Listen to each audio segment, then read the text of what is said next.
Hello class 12th। आज हम unit 3 start कर रहे हैं। Unit 3 magnetism and matter.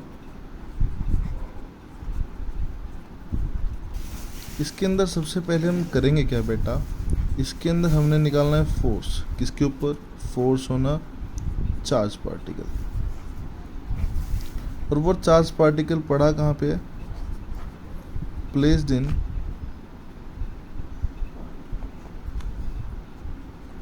Uniform magnetic field.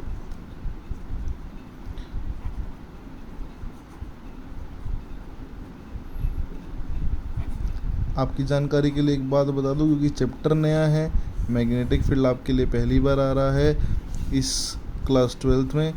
पहली बात, यूनिफॉर्म मैग्नेटिक फील्ड को हम स्ट्रेट एंड पैरेलल लाइन से रिप्रेजेंट करते हैं। अच्छा, मैग्नेटिक फील्ड को किससे रिप्रेजेंट किया जाता है? बी से। ठीक है, एक चार्ज पार्टिकल मैंने इस मैग्नेटिक फील्ड लाइंस में रख दिया। ठीक है, चार्ज कितना क्यों? आप इलेक्ट्रॉन, प्रोटॉन, न्यूट्रॉन, कुछ न्यूट्रॉन तो क्या लेंगे, इलेक्ट्रॉन, प्रोटॉन, अल्फा पार्टिकल जो लेना चाहे वो ले सकते हैं। फोर्स निकालना है, तो फोर्स जो है वो डायरेक्टली प्रोपोर्शनल किसके होगा? मैग्नेटिक फील्ड के। ये बात समझदारी वाली है कि भाई मैग्नेटिक फील्ड के अंदर पड़ा है चार्ज, तो मैग्नेटिक फील्ड जितना ज़्यादा होगा तो फोर्स की वैल्यू भी क्या होगी? उतनी ही ज़्यादा होगी। ठीक, even this force is directly proportional to charge. Obviously बात है, चार्ज की वैल्यू जितनी ज़्यादा, मैग्नेटिक फील्ड भी उतना ही ज़्यादा होगा। Even this force is directly proportional to velocity. इसका मतलब सर, इसका मतलब कि ये जितनी तेज़ी से ये मूव करेगा, जितनी ज़्यादा इसकी वेलोसिटी होगी, उतनी ज़्यादा इसका मतलब कि इसके ऊपर फोर्स लगी, उतनी ज़्यादा फोर्स से मैग्नेटिक फील्ड ने इसको पुश किया है। Mark this first, mark this second, mark this third, और आप तीनों इक्वेशन को कंबाइन कर दीजिए। तो combining equation first, second and third, तो क्या आ जाएगा? F is directly proportional to B Q V. Proportionality का साइन हटाया, कांस्टेंट क्या लगाया? के। हालांकि एक सिंपल सी बात मैं आपको यहाँ बता दूँ, यहाँ पर के की वैल्यू कितनी होती है? 1। आगे इसके बाद फोर्स का फॉर्मूला क्या हो गया? B Q V. अच्छा, अगर मैं इसको वेक्टर फॉर्म में लिखना चाहूँ तो मैं क्या लिखूँगा? F vector is equal to Q bar, क्योंकि क्यू तो scalar quantity, B vector cross V vector. कारण, क्योंकि दोनों के बीच में क्रॉस प्रोडक्ट होगा तभी आपके सामने वेक्टर क्वांटिटी आएगी। अब जब क्रॉस प्रोडक्ट होता है तो कंपोनेंट किसका खुलता है? Sine component. तो एफ का फॉर्मूला क्या होगा? B Q V sine theta. अगर मैं इसको जनरल फॉर्म में लिखूँ तो इन जनरल फॉर्म या स्केलर टर्म में F is equal to B Q V लिखिए, B Q V sine theta लिखिए। जब कभी एंगल रिक्वायर्ड हो तो आप इस फॉर्मूले का इस्तेमाल कर सकते हैं, अदरवाइज वेक्टर फॉर्म मेरे पास है। Is it clear? इसके बाद हम आगे चलते हैं। बोला सर बात तो ठीक है, फोर्स का फॉर्मूला तो आ गया, चैप्टर का नाम मैग्नेटिज्म है, मैग्नेटिक फील्ड के बारे में आपने बता दिया, लेकिन मैग्नेटिक फील्ड का फॉर्मूला तो हमारे पास है ही नहीं। तो ऑब्वियसली बात है, हम इसी फॉर्मूले से मैग्नेटिक फील्ड का फॉर्मूला निकाल लेंगे। तो बी का फॉर्मूला क्या आ जाएगा? F by Q V sine theta. अगली बात, बोला सर मैग्नेटिक फील्ड के बारे में हमारे को बता दिया, फॉर्मूला आ गया, तो हमारे को ना यूनिट पता ना डायमेंशन। तो पहले तो यूनिट देखिए।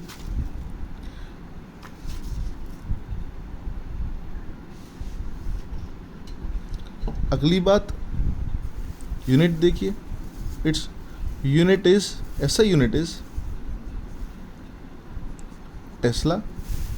आप टी से रिप्रेजेंट करेंगे इसको, टेस्ला को। इसकी सीजीएस यूनिट होती है गोस, GUSS, गोस। अच्छा, अगली बात, इसको कैपिटल जी से रिप्रेजेंट करते हैं बेसिकली। अच्छा, एक टेस्ला में कितने गोस? 10,000 गोस, तो 10⁴ गोस। ये आपके पास हो गया फॉर्मूला आ गया, यूनिट आ गई, सीजीएस इवन एसआई, और एसआई को सीजीएस में, सीजीएस को एसआई में आप कन्वर्ट भी कर सकते हैं। इसके बाद क्या करेंगे, हम इसकी डायमेंशन बताएंगे। फोर्स की डायमेंशन क्या होती है? MLT-2, क्योंकि अब आपको पता है कि जैसे MCQ होना है तो डायमेंशंस बहुत कॉमनली पूछे जा सकते हैं। चार्ज की डायमेंशन क्या होती है? AT। वेलोसिटी की डायमेंशन होती है LT-1। T से T गया, L से L गया, A ऊपर जाकर माइनस का हो जाएगा, तो उसकी डायमेंशन क्या बचेगी, m1 L0 t minus 2 a minus 1. So you goat the dimension of magnetic field. Simple. आगे चलते हैं. आगे ना इसके अंदर बेसिकली करना क्या है, आपको मैग्नेटिक फील्ड अब निकाल के दिखाएंगे. अभी तक तो फोर्स निकाला, फोर्स के फॉर्मूले से हमने मैग्नेटिक फील्ड का फॉर्मूला निकाला, बात ठीक थी, चलो आ गया समझ में. लेकिन अब क्या करना है, अब हमें मैग्नेटिक फील्ड ही निकालना है. उसके लिए एक लॉ लगेगा. The law is Biot-Savart law.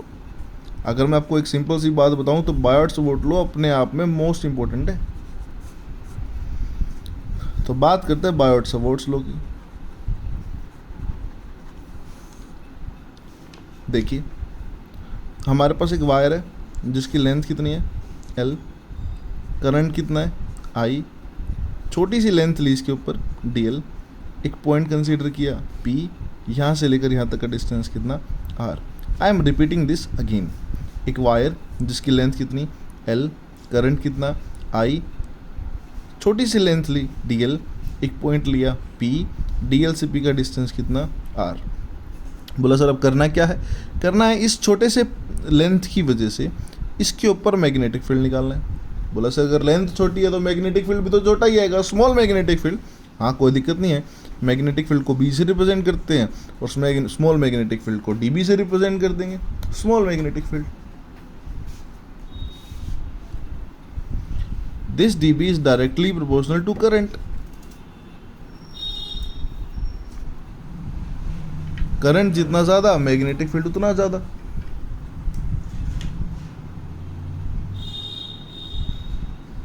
Even this D B is directly proportional to D L. ये लेंथ जितनी ज़्यादा मैग्नेटिक फील्ड की वैल्यू भी उतनी ज़्यादा.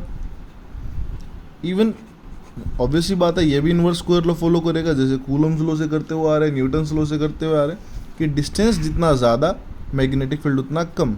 कि अगर मैं इस पी पॉइंट को उठाकर यहाँ पे ले जाऊँ कहीं पर आगे तो आर की वैल्यू बढ़ जाएगी, डिस्टेंस मैग्नेटिक फील्ड कम घट जाएगा. ठीक है ना.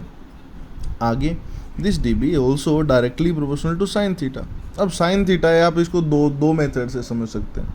भाई एंगल है, पी को मैंने 90 पे लिया, अगर आपको ध्यान हो तो साइन 90 है. अगर कोस 90 होता तो इसकी वजह डी बी की वैल्यू 1 हो जाती, 0 हो जाती. साइन थीटा की वैल्यू मैक्सिमम आएगी 1. या फिर यू कहो कि मैग्नेटिक फील्ड वेक्टर क्वांटिटी है, कंपोनेंट साइन ही खुलेगा भाई, कोस तो खुल ही नहीं सकता किसी भी वे में. ठीक है, तो आपने कान पकड़ना चाहे कैसे मर्जी पकड़िए. Mark this first, mark this second, mark this third, mark this fourth, combine कर दीजिए. क्या आएगा, d B is directly proportional to I d l sine theta और इन्वर्सली प्रोपोर्शनल किसके, आर स्क्वायर के. प्रोपोर्शनलिटी का साइन हटाया, कॉन्स्टेंट के लगाया के.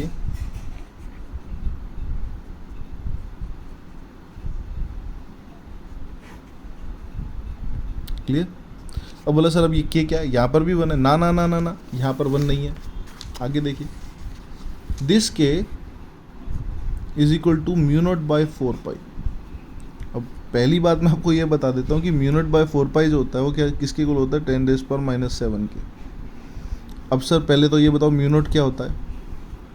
Mu naught is absolute permeability.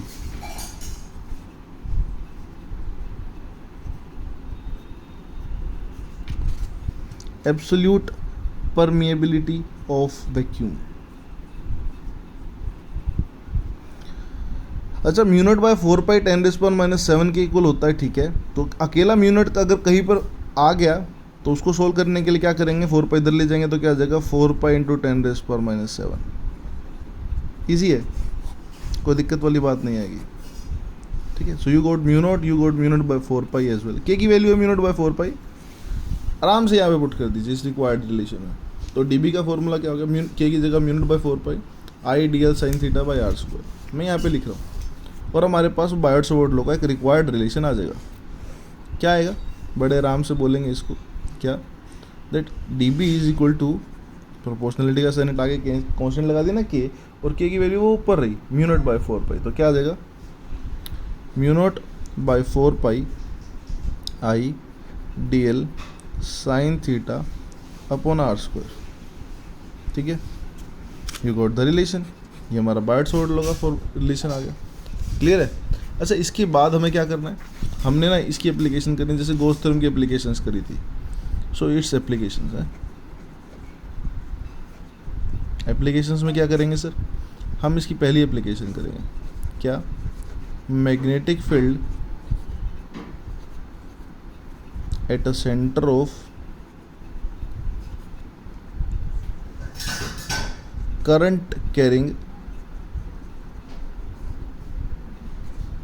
Circular coil. मतलब एक सर्कुलर कोयल है जिसमें करंट फ्लो कर रहा है, ऑब्वियसली बात है कि मैग्नेटिक फील्ड प्रोड्यूस करेगा ये, जिसका रेडियस आर है। इस सर्कुलर कोयल की वजह से सेंटर पर मैग्नेटिक फील्ड निकालना है। बायट-सवार्ट लॉ की एप्लीकेशन है। बायट-सवार्ट लॉ कभी भी स्मॉल लेंथ के लिए, फुल लेंथ के लिए एप्लीकेबल नहीं है, तो मैंने इसके ऊपर एक स्मॉल लेंथ ले लिया। मैग्नेटिक फील्ड की डायरेक्शन टेंजेंट के थ्रू देंगे।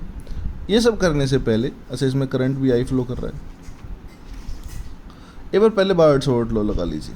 तो क्या आएगा, d B is equal to mu naught I d l sine theta by 4πr²। ये सब फॉर्मूला किसका है, बायट-सवार्ट लॉ का फॉर्मूला है, ये तो पता है, ठीक है। करना क्या है, साइन 90 लेना है, क्योंकि एंगल 90 बन रहा है जी। साइन 90 कितना होता है, 1, ख़त्म। तो डी बी का फॉर्मूला क्या बचा, mu naught I d L by 4πr², ठीक है ना, ये बचा। और नेट मैग्नेटिक फील्ड निकालने के लिए क्या कर दीजिए, इंटीग्रेट। अब इंटीग्रेट तो कर सकते हैं ना आप, अपने बायट-सवार्ट लगाया, हमारी मजबूरी थी, पहले हमारे को स्मॉल मैग्नेटिक फील्ड निकालना था, अब हम मजबूर नहीं है, तो नेट मैग्नेटिक फील्ड निकालने के लिए क्या कर देंगे, इंटीग्रेट बोथ साइड्स। तो क्या आ जाएगा, डी बी का इंटीग्रेशन कितना आ गया, B mu naught I by 4πr² बाहर, इंटीग्रेशन किसका, डी एल का, डी बी का बी हो गया। अच्छा आगे देखिए, डी एल का इंटीग्रेशन एल है और लेंथ ऑफ द सर्कल कितना होता है, 2πr।